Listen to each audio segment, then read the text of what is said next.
Hey everyone, this is Pallavi and today we are diving into the 16th game of the book, The Most Instructive Games of Chess Ever Played by Irving Chernev.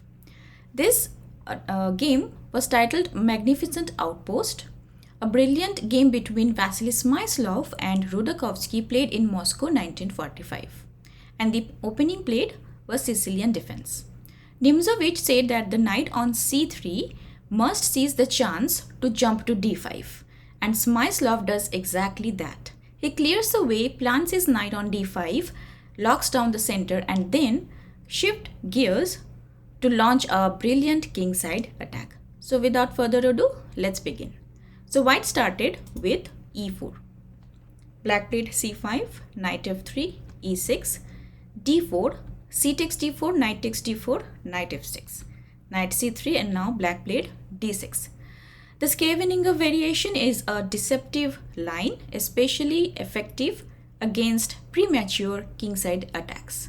Bishop e2, bishop e7, white played kingside castle, black also castled on the king side. Bishop e3, knight c6, f4, and then queen c7.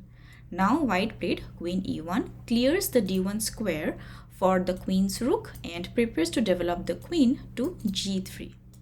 Black played knight takes d4. This exchange does not align with the Scheveninger's principles. In this line, black's queen knight targets c4 after preparation such as a6, b5. From c4, the knight can either exchange one of the white's strong bishops or apply pressure on the center. Black's ideal setup includes a6 to prepare b5 and to prevent knight b5, then b5, bishops on d7 and e7, knight on f6, queen's knight on c4 via c6 and then a5 and then c4, and a queen on c7 and queen rook on c8 and the king rook on d8. Black aims to control the c file, seize c4 and dominate the center with an eventual d5. The Scheveninger is a fighting defense where white's king side threats are met by a counter attack on the queen side. After knight takes d4, bishop takes d4, e5. A good alternative is bishop d7 followed by bishop c6, influencing the center. e5, bishop e3. The position is tricky. After f takes e5, d takes e5, then queen g3 pinning the pawn. Black responds with bishop c5. A counter pin, white cannot capture queen takes e5 because queen takes e5 loses the queen. So after bishop c5, it's an equal position. So after e5, white went bishop e3, bishop e6. This leads to more exchanges which black may have wanted. However, bishop d7, bishop and bishop c6 for quiet development is preferable. f5 gains a tempo for the kingside attack. Bishop c4. The bishop could still retreat to d7 by offering the exchange. Right now, black loses a defender of the d5 square. Bishop takes c4. White is happy to oblige. Queen takes c4. Now white played a good move. Bishop g5. This removes another defender of the vital square. Black cannot avoid the exchange of his knight. Rook f8. Now white played bishop takes f6, bishop takes f6, knight d5. The exclamation point highlights not the move itself but the way white achieved control of the center. Tarash, long before this game, said if the defender is forced to give up the center, every possible attack follows almost of itself. The knight is not only well placed but nearly impossible to dislodge. Now black played bishop d8. If Black had captured the pawn on c2, then rook f2, queen c6, rook c1, queen d7, knight c7, and he loses the exchange. So black played bishop d8, did not capture the pawn on c2. Now white played c3, defending the pawn. Now black played b5, b3, queen c5 check, king h1, rook c8. And now white played another good move, rook f3, bringing in the rook. Now black played king h8. Black might have played f6 to prevent the breakdown of his king side.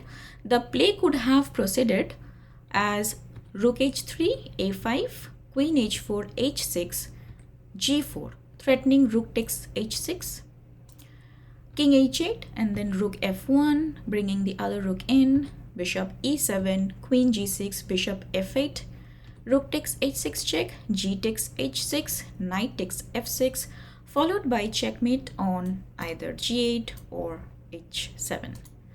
So after rook f3, black played king h8 and now white played f6. A fine sacrifice. It disrupts the enemy pawn structure and open lines to the king. Now black played g takes h6. After g6, instead of g takes f6, if g6, white can choose between the simple queen d2, which is threatening queen h6, and the combinative rook h3, threatening rook takes h7 check, king takes h7, queen h4 check, king g8, queen h6, followed by checkmate on g7. So if black plays h5 right now, then queen g3, rook g8, queen g5, threatening to checkmate, king h7, rook takes h5 check, g takes h5, and queen takes h5 checkmate. Another move is queen h4. So after g takes g6, white has another good move, queen h4, and the idea is queen h6, threatening queen g7 checkmate. So followed by rook g8, and then queen takes h7, king takes h7, and the rook goes to h3, checkmating the black king. So black did not play g6, black played g takes f6. White played queen h4 and then rook g8, knight takes f6, rook g7, and then white played rook g3. Creates two strong threats. Number one, queen takes h7 check, rook takes h7, and then rook g8 checkmate. Another is rook takes g7, king takes g7, queen takes h7 check, king takes f6, rook f1 check, and then king e7, followed by queen takes f7 checkmate. So after rook g3, black played bishop takes f6, queen takes f6, rook g8, and then rook d1. White's reserve piece joins the attack, aiming for rook takes d6, then rook takes g7, rook takes g7, rook d8 check, and followed by checkmate.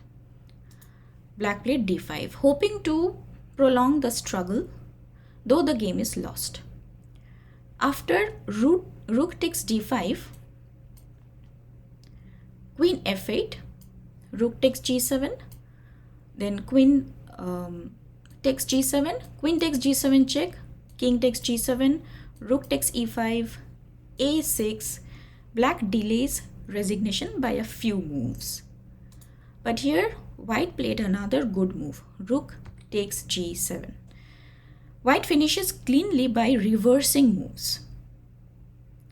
Now black played rook takes g7. Actually here black resigned. If black continued with rook takes g7, then rook takes d5, queen f8, rook d8, pinning the queen. So after rook takes g7, black resigned. In this game, white gained control of the center, coordinated pieces effectively, and launched a precise kingside attack.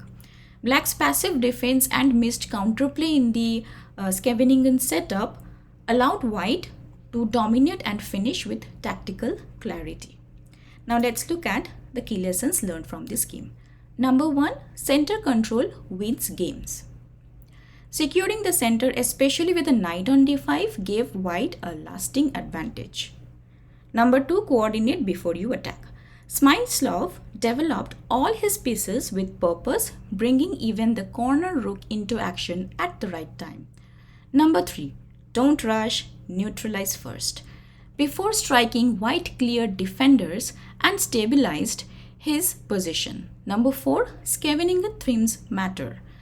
Black failed to hold key squares like c4 and missed chances for counterplay with f6 and d5. Number 5. Passive defense gets punished. Black's hesitation allowed white to seize control and launch a winning attack. Number 6. Tactical precision finishes the job. Clean sacrifices and dual threats led to a forced and elegant mate. Thank you for watching. I hope you learned something from this game as well. Please like, comment, share and subscribe to my channel to show some support. See you in the next video. Bye bye.